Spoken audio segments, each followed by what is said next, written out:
Hey guys, Isabel here. Welcome back to Reeled In. So, since I've moved this past weekend, I didn't have a chance to do my episode 1 What If analysis, so I'm just going to do it right now.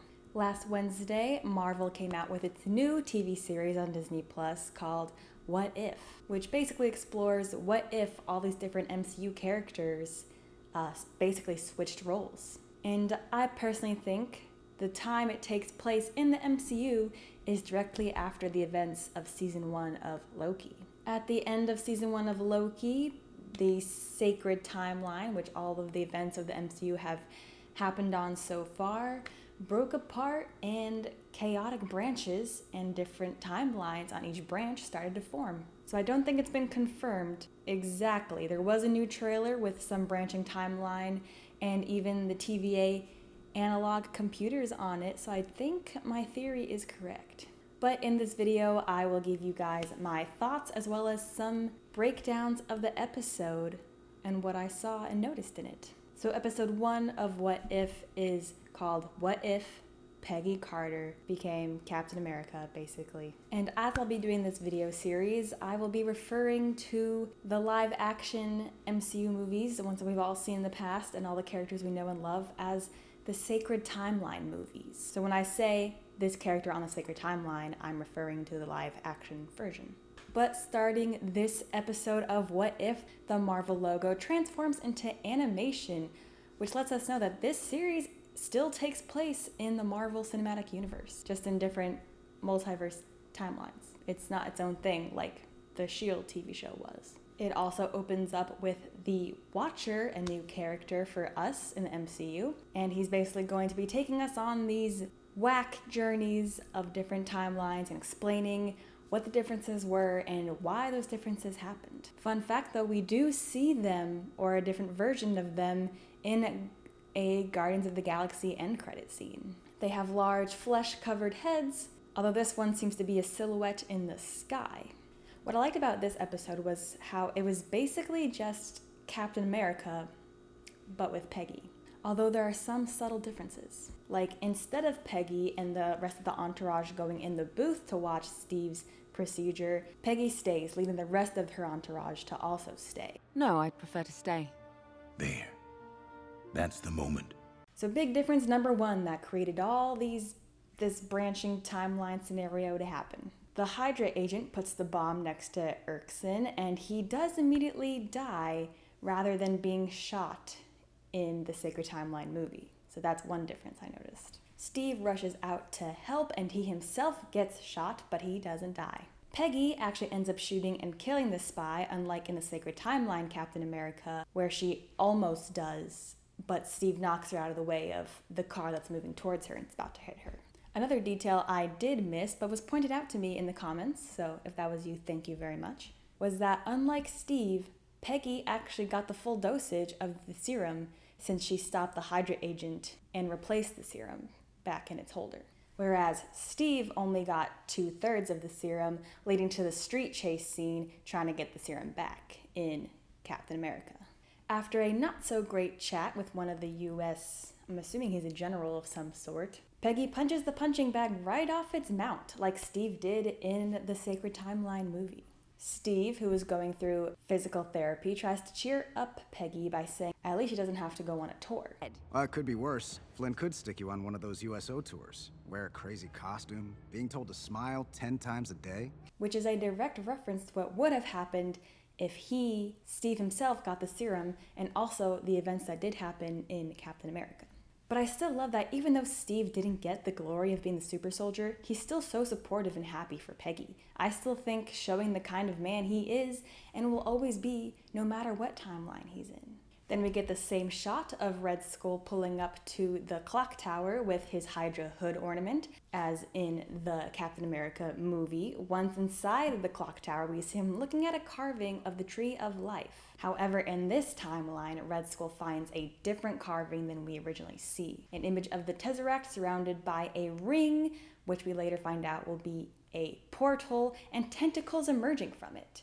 a direct foreshadowing to the end of the episode. On the map, Stark says Torrensburg was hit by Hydra, where the clock tower was. Later, when Thor/Valkyrie find New Asgard, it is located in the town of Torrensburg. I'm like 90% sure about that, so if that's wrong, be sure to fact check me in the comments.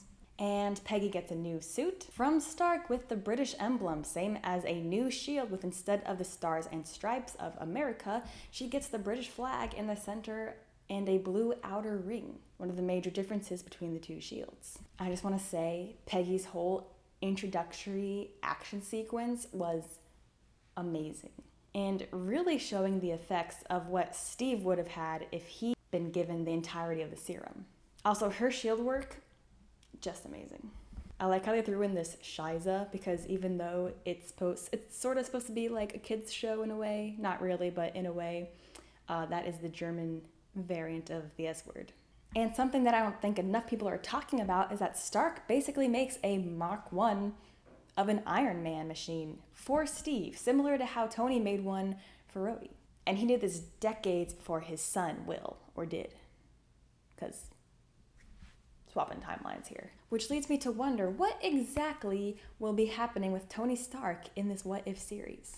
I know in the trailer he's rescued by Killmonger or some variant of Killmonger, but I wonder if he will contribute any weaponry or iron suits or just be a civilian with a brain. Now Peggy breaks into a German camp and frees the 107th, including the Howling Commandos along with Bucky. Then the infamous kick door shot sequence follows, slow motion, Bucky's duck face.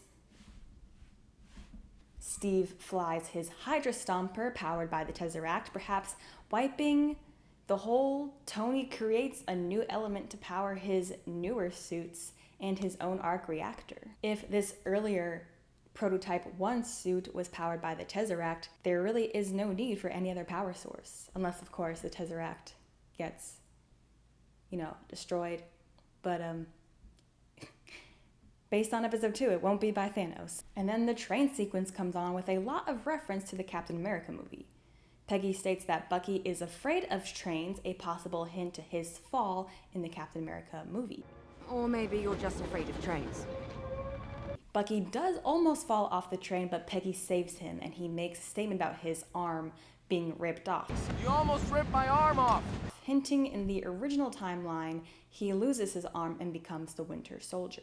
Now, instead of Bucky supposedly dying, it's Steve, although him and his suit are later rediscovered in the Hydra lab. And this also makes me wonder if Hydra now has knowledge or insight on how to build their own Iron Man suit, and also makes me wonder if they experimented on Steve rather than like they did with Bucky. Because we don't really know what happened to Steve after Peggy disappears for 70 years. Maybe Steve will become a variation of Winter Soldier, like how T'Challa became Star-Lord in the next episode. Like the carving we saw earlier, Red Skull uses the Tesseract to open a portal and these tentacle things start coming out, which was really intense for me to see, because that is probably the biggest variant from the Sacred Timeline Captain America movie to this What If Peggy Carter timeline. At first thought, I suspected it could be a Leviathan sort of creature, as Red Skull is at Castle Crake, like Kraken.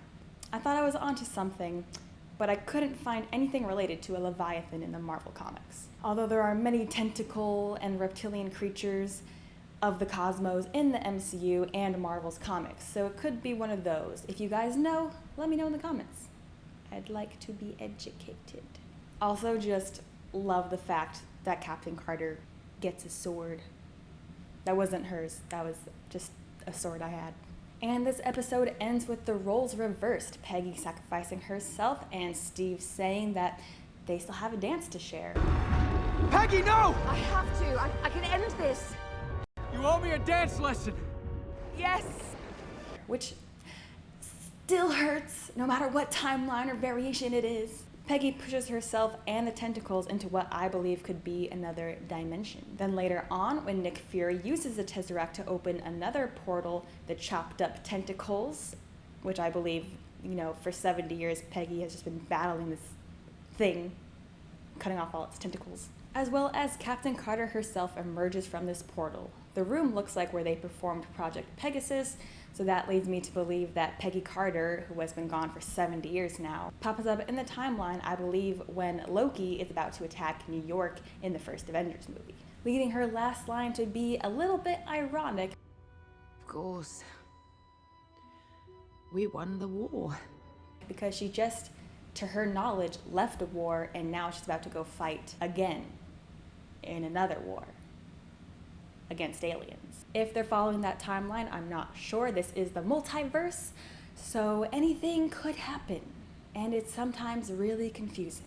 Also, those are just my thoughts on when she popped back into the timeline. If you have other thoughts, let me know in the comments. And at the very end, the Watcher says that Peggy's one decision led to a whole different MCU timeline, and he does say that this is the multiverse, so it's been confirmed.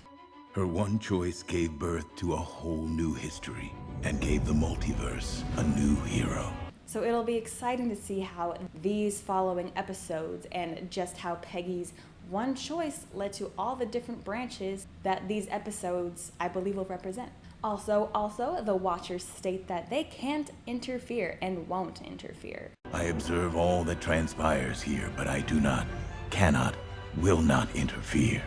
So either this series is just going to be from his perspective, guiding us through all the different timelines and everything, or maybe at the very end, the Watcher will interfere or get someone who can interfere. Like maybe Doctor Strange and or Wanda. But only the future will tell.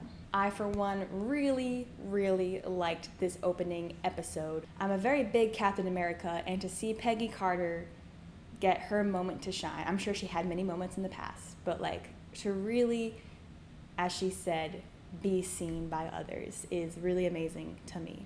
And it was action-packed, and honestly, the animation and the cinematography for this whole series is amazing. I give the whole episode a 9 out of 10.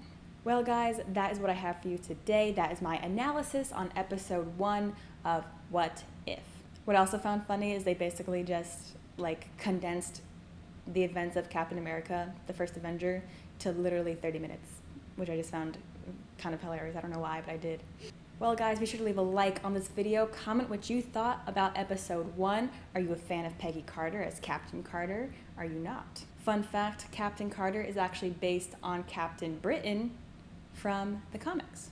Or maybe like 50% based off of, because like that is a character in the comics. And don't forget to subscribe to the channel for more reaction videos as well as analysis videos. And if you haven't already, be sure to hit the notification bell so you know when I upload. But guys, that's what I got for you. So thank you so much for watching, and I'll see you guys next time.